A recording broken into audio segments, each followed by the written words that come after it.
मेरा नाम निधि है और मेरी शादी राजन जी से हुई थी। मैं एक पढ़ी लिखी लड़की थी, बहुत ही सुलझी हुई थी। लेकिन मेरे ससुराल वालों ने पहले ही बोल दिया था कि हमें नौकरी वाली बहू नहीं चाहिए। ससुराल वालों का मान रखते हुए मैंने नौकरी शादी होते ही छोड़ दी। 1 साल तक तो सब कुछ बहुत अच्छा रहा, लेकिन अब सभी लोग अब मुझे प्रेशर करने लगे थे कि अब एक नन्हे मेहमान का आने का समय हो गया है, अब जल्दी से बेबी प्लान कर लो। सास ने पहले ही कह दिया, देख बहू, मुझे बेटा ही चाहिए, मुझे इस घर का वारिस ही चाहिए। बाद में ना कहना कि मैंने तुमको बताया नहीं।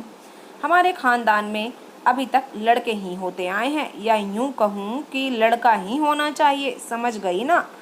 मेरे ससुर ने मुझसे बोला, बहू, हमने आज तक किसी भी लड़की को नहीं पाला है। मेरी कोई बहन नहीं है, ना ही बुआ और ना ही कोई बेटी है।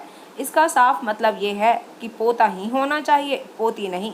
सब लोग मेरे ससुर की बातों पर ऐसे हंस रहे थे जैसे उन्होंने कोई जोक सुना दिया हो। मैं पढ़ी लिखी थी, मैं सोचने लगी कि आखिर आजकल के ज़माने में भी ऐसे लोग होते हैं। उनके घर में इतने पढ़े लिखे लोग थे, कोई डॉक्टर था तो कोई इंजीनियर। मुझे तो आज समझ आया था कि बारात में भी ज़्यादा लड़के और आदमी ही थे। इन लोगों की बातों से मुझे डर लगने लगा था। मैं तो अपने पति से भी कुछ नहीं बोल सकती थी, क्योंकि वो अपने माँ पापा के लाडले थे, या यूं कहूँ कि वो आज्ञाकारी बेटे थे। अगर मैं उनसे कुछ भी कहती तो वो अपने माँ बाप को बता देते थे।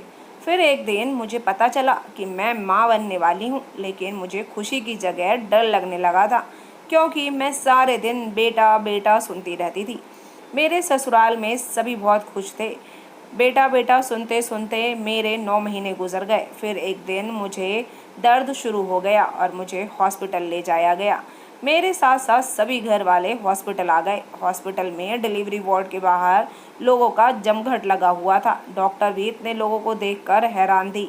डॉक्टर ने मुझसे पूछा तो मैंने उन्हें सारी बात बता दी और उनसे अपनी मदद करने के लिए बोला। डॉक्टर भी मेरी बात सुनकर हैरान थी कि आजकल के समय में भी ऐसे लोग होते हैं भला। खैर, इंतज़ार की घड़ी ख़त्म हुई और मैंने एक सुंदर सी बेटी को जन्म दिया। मैंने बेटी को जन्म दिया है, ये सुनते ही पूरा परिवार निराश हो गया। उन लोगों को ये बात बिल्कुल भी हजम नहीं हुई थी कि उनके घर एक बेटी ने जन्म लिया है। ससुर जी राजन से कहा, बच्चे को देखने की कोई ज़रूरत नहीं है, तुम जाकर अपनी बीवी से कह दो कि वो यहीं से अपने मायके चली जाए, हम उसका सामान भिजवा देंगे। हम सब घर जा रहे हैं और तुम भी हॉस्पिटल का बिल भरकर घर आ जाना। ये बोलकर सभी लोग घर चले गए। राजन ने हॉस्पिटल का बिल भर दिया और मुझसे मिलने आ गए। वैसे भी मुझे तो पहले से ही पता था कि घर वालों की प्रतिक्रिया क्या होने वाली है, इसीलिए मुझे राजन से भी कोई उम्मीद नहीं थी। राजन ने मुझसे कहा कि निधि, सच कहूँ तो मुझे लड़कियाँ बहुत पसंद हैं, लेकिन मैं अपने माता पिता के खिलाफ नहीं जा सकता। ये मेरी बहुत बड़ी कमज़ोरी है। प्लीज़ तुम मुझ जैसे कायर पति को माफ़ कर देना। तुम जहाँ कहीं भी रहोगी, मैं तुम्हारी और बच्ची की जिम्मेदारी उठाऊँगा। मैंने राजन से कहा कि मुझे मालूम है कि आप बहुत अच्छे इंसान हैं, लेकिन जब आप हम दोनों के लिए कुछ कर ही नहीं सकते तो आपकी अच्छाई का क्या फ़ायदा। बोलिए। राजन, ये तो भगवान का शुक्र है कि मैं पढ़ी लिखी हूँ, मैं नौकरी करके अपनी बेटी को पाल पोस सकती हूँ। मेरी आपसे निवेदन है कि अपने घर वालों को बिना बताए मेरे और मेरी बेटी के लिए कुछ भी करने की कोई आवश्यकता नहीं है। राजन ने मुझे कहा, ठीक है निधि, मैंने हॉस्पिटल की सारी फॉर्मेलिटीज़ पूरी कर दी है। तुम अपना और बच्ची का ध्यान रखना। मुझे जब भी समय मिलेगा मैं तुम दोनों से मिलने आता रहूँगा। तुम भी मेरे टच में रहना। ये कहकर राजन वहाँ से चले गए। मैं रोते हुए ये सोचती रही कि ऐसे भी लोग होते हैं दुनिया में क्या। तभी डॉक्टर आती है और मुझसे कहती है, निधि, मैं ये क्या सुन रही हूँ। तुम्हारे ससुराल वालों को तो मुझे समझ में आता है, लेकिन तुम्हारे पति का ऐसा करना, मुझे बिल्कुल भी ऐसी उम्मीद नहीं थी राजन से। डॉक्टर ने कहा, निधि, तुम्हें मेरी कोई भी मदद की ज़रूरत हो तो बिना किसी संकोच के बताना। मैंने डॉक्टर से बोला, डॉक्टर, मैं पढ़ी लिखी हूँ और नौकरी करके अपनी बेटी का पालन पोषण कर सकती हूँ। हाँ, अगर मुझे आपकी ज़रूरत हुई तो मैं ज़रूर आपके पास आऊँगी। मैं अपनी बेटी को लेकर अपने मायके आ गई। जब मेरे घर वालों को मेरे ससुराल वालों के बारे में पता चलता है तो मेरे घर वाले बोलने लगते हैं कि हम उन लोगों पर कोर्ट केस करेंगे या फिर बड़े बैठकर बात करेंगे। लेकिन मैंने अपने घर वालों को कहा, जाने से मना कर दिया। वहाँ पर मैंने अपने घर वालों को बोला कि मैंने उन लोगों को दिल से माफ़ कर दिया है, आप लोगों को परेशान होने की कोई ज़रूरत नहीं है। मैंने आगे कहा, हाँ, अगर मेरे यहाँ रहने से आप लोगों को कोई तकलीफ़ होती है तो मैं अलग जाकर रह लूँगी। मेरे मम्मी पापा कहने लगे, जब तक हम जिंदा हैं तुम्हें कहीं जाकर रहने की कोई ज़रूरत नहीं है। कुछ महीनों बाद ही मैंने उसी कंपनी में दोबारा से नौकरी पकड़ ली जहाँ मैं शादी से पहले नौकरी करती थी। मेरी माँ मेरी बेटी को संभाल लेती थी और मैंने माँ की मदद के लिए एक नैनी रखती थी। साल यूं ही गुजरते गए और मुझे सुनने में आया कि राजन की दोबारा शादी हो गई है और उसके 3 बेटे थे। मैंने सोचा चलो अच्छा हुआ कि राजन की इस पत्नी को घर से जाना नहीं पड़ा। अब मेरी बेटी बड़ी हो गई थी और वो सिविल की तैयारी कर रही थी।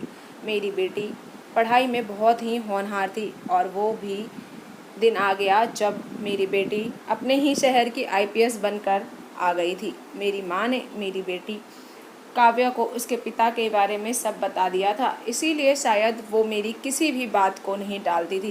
काव्या मेरी हर बात मानती थी और मुझे बहुत सम्मान देती थी। एक दिन काव्या ने मुझसे कहा कि माँ, मैं अपने ही एक साथी से शादी करना चाहती हूँ। हम दोनों स्कूल के समय से ही साथ हैं और वो भी आज एक आईपीएस अधिकारी है। माँ, आप एक बार राहुल से मिल लीजिए। मैं राहुल और उसके परिवार वालों से मिलती हूँ। तब राहुल के परिवार वालों को मेरे बारे में पता चलता है तो वो मेरी बहुत तारीफ़ करते हैं। मैं काव्या के बिना कैसे रहूँगी, हमेशा यही सोचती थी।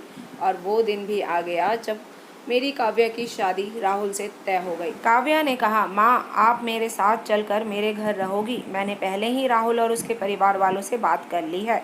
उन्होंने तो आपके लिए कमरा भी तैयार कर दिया है। मैं उसकी बातें सुनी लेकिन कुछ नहीं बोली।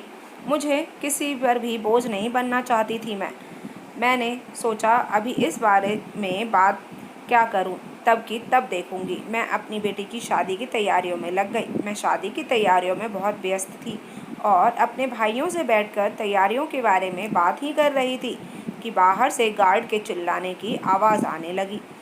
अभी सब लोग भागकर मेन गेट की तरफ आए तो देखा एक आदमी अंदर आने की कोशिश कर रहा था और गार्ड उसे रोक रहे थे। मेरे भाई ने उसे अंदर आने के लिए बोल दिया। मैंने उस आदमी को देखते ही पहचान लिया। वो कोई और नहीं, राजन थे। मैं राजन को पहले ही पसंद करती थी, शायद इसीलिए उनको इतनी आसानी से माफ़ कर दिया था, क्योंकि मुझे पता था कि मेरे साथ जो भी हुआ है उसमें उनकी कोई गलती नहीं थी। बस वो तो माँ बाप का आज्ञाकारी बेटा बना था।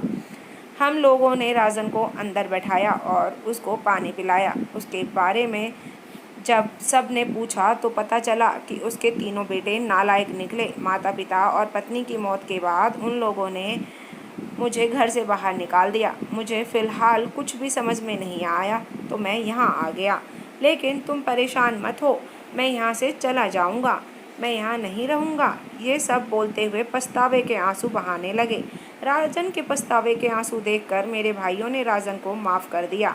मेरी बेटी काव्या ने भी अपने पिता के यहाँ रहने पर कोई सवाल नहीं उठाया और उन्हें अपना कर दिल से घर में रहने की अनुमति दे दी। एक बात बहुत अच्छी थी कि अब मुझे घर में अकेले रहने की चिंता नहीं सताती थी। मुझे राजन का साथ जब नहीं मिला, लेकिन किस्मत ने अपनी नीयत पलट दिया और मुझे राजन का साथ अब मिला जब मैं काव्या के बिना अकेले होने वाली थी। अब काव्या अपने ससुराल में बहुत खुश है और मैं राजन के साथ अपने घर में रहती हूँ। अब मैं नानी बन गई हूँ। अब मैं अपनी ज़िंदगी में बहुत खुश हूँ। तो दोस्तों, आज की कहानी आपको कैसी लगी कमेंट करके ज़रूर बताइएगा। चैनल पे अगर न्यू हैं तो सब्सक्राइब ज़रूर कर लीजिएगा। पुराने हैं तो कहानी पूरी सुनने के लिए धन्यवाद। फिर मिलती हूँ आपको एक नई कहानी के साथ। जब तक के लिए बाय बाय।